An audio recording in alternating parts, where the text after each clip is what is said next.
Hi everyone, in this video we're going to solve some problems related to decimal numbers. Okay, still with Civil Service Exam Review on numerical ability.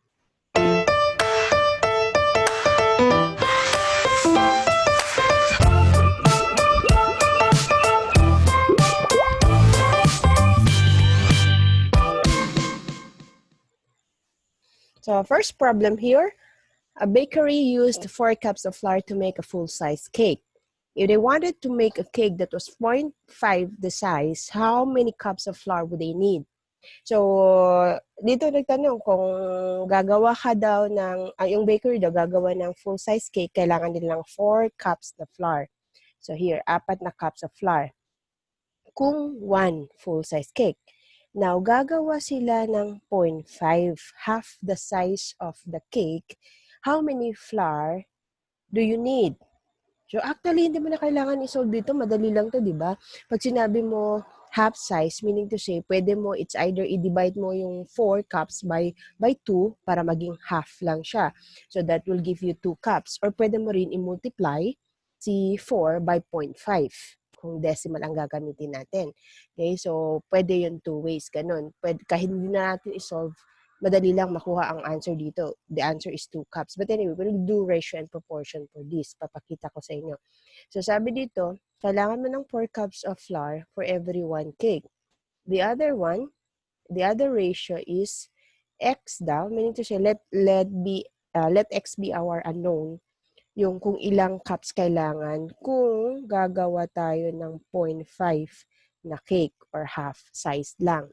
So, if we're going to solve this, lalagay natin numerator yung number of cups of flour for every 1 cake equals to, dito ang x natin is the number of cups of flour kung for every 0.5 na cake gagawin natin. So, if we're going to solve this, okay, i-transpose natin. Ito, division yung operation dito. Okay? Kung ita-transfer natin yan sa kabila, that will become multiplication. So, i-multiply din natin 1 by x, tapos si 4 by 0.05. So, this will becomes 4 times 0.5 equals 1 times x is equal to x. So, 4 times 0.5 is equals to 2. So, x is equals to 2. Therefore, kailangan natin ng 2 cups of flour to make half-size cake. So, that is our first example. Let's go with our second problem. Second problem is Arlene can read 3.4 pages of a book in a minute. If she read for 3.22 minutes, how much would she have read? So, given dito, si Arlene daw, gawan din natin ng ratio and proportion, nakakabasa si Arlene ng 3.40 pages for every 1 minute. On the other hand, ang katanungan, ilang pages? So, again, let x be the number of pages na mababasa ni Arlene kung siya ay magbabasa ng 3.22 minutes. So, this is our ratio and proportion.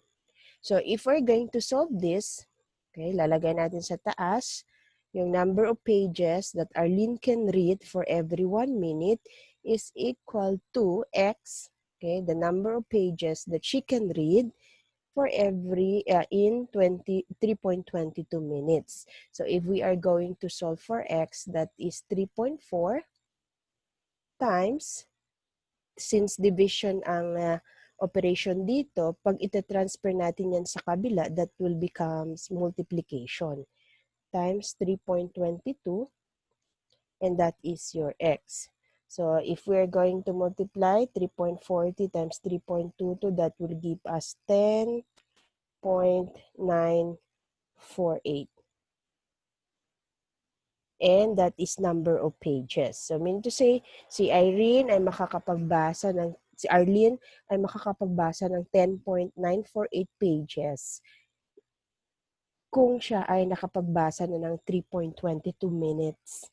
Okay, so our answer is 10.948.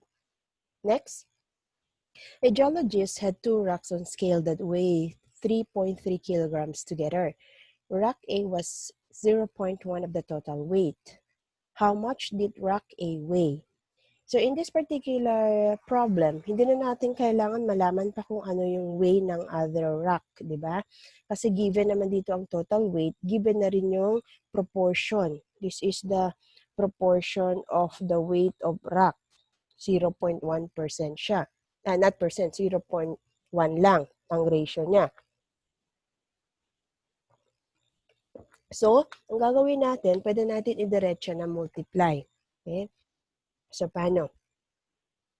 So, weight of rock A, lagyan natin, weight of rock A is equal to, i-multiply natin diretso yung ratio niya na 0.1 for every 3.3 kilograms. Okay, so yun sabi dito, meron siya. See, the worth of rock A was 0.1 of the total weight. Ang off kasi, ang equivalent niyan is multiplication yung process natin. So, kaya we have to multiply 0.1 by 3.3. So, the answer is 0.33 kilogram. So, ang rock A natin weighs 0.33 kilograms. Now, since hindi naman na itanong kung ano yung weight ng other rock, we need to say, kung hahanapin yon in case, so all we have to do is subtract natin. So 3.3 minus 0.33. But in this case, in this particular problem, ang weight lang ni rock A ang tinatanong. So therefore, weight of rock A is 0.33 kilogram. Very easy, di ba? So all you have to do, understand nyo na lang yung ano yung given sa problem at ano yung required sa problem para alam nyo kung paano nyo isosolve. And do not forget yung mga ratio and proportion natin. Kung kailangan ba siya i-divide o kailangan ba siya i-multiply. So really, you have to understand kung ano yung mga given sa problem natin. Next, we have number 4. Jeanne collected 4 times as many bags of cans as her friend. If her friend collected 0.87 of a bag, how much did Jeanne collected? Okay, so let X be the number of bags that Jeanne collected. Then, ang sabi dito, 4 times. Okay, as many of the bags, many bags of cans as her friend. So, by the word as many. So, ang sabi dito, 4 times. So, 4 times, meaning to say, you have to multiply it 4 times doon sa number of bags na na-collect ng kanyang friend. Diba? So, very easy. So, gawin natin 4 times. Okay, the number of bags na collected by Jean's friend is 0.87. So, therefore, ang answer natin, if we're going to multiply 4 times 0.87, that is 3.48 bags. Okay, so therefore, si Jeanne ay nakakollect ng 3.48 bags. Okay, so samantala yung friend niya ay nag-collect ng 0.87 bags only. So kung titignan nyo, actually 3.48 okay, is 4 times 0.87. Now let's go with our last problem. Last problem. Each day a car was used 4.7 liters of soap. After 2 days, how much soap will they be used? Will they have used? Sorry, they should be used. Okay, that was just a typo error. Okay, so actually madali lang to. Diretso mo lang. So ilang soap ba ang ang gagamitin? Pwede, madali lang yan para madali tayo. So in 2 days, times diretso 4.7 kasi 4.7 daw per day. So that is equals to 9.4 liters. The other one, we can still use the ratio and proportion. Sabi dito, meron tayong 4.7 liters for every day. The other one is unknown number of liters for 2 days.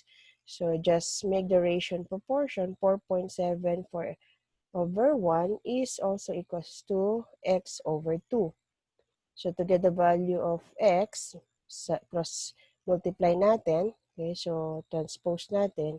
The division will becomes multiplication. So 4.7 times 2 that is equals to x, and that is also equal to 9.4 liters. So, very easy, di ba? Madali lang po mag-solve ng mga problems that is related to decimal. All you have to do, you have to know kung ano ba yung statement ng problem. Is it a division, or is it a subtraction, or is it a multiplication? So, be very careful kasi minsan yung statement, doon nagkakamali usually ang mga estudyante, the way the statement has been stated sa problem. So, minsan baliktad ang analysis ng student. So, you have to make sure that you have read the problem carefully, understand the problem carefully so that you will be able to solve it properly and get the correct answer. Okay? So, I hope you were able to learn something in this video that we made. Okay, feel free kung may mga comments po kayo and suggestion to write it down. Don't forget to like our video, and of course, don't forget to subscribe our channel. Thank you so much.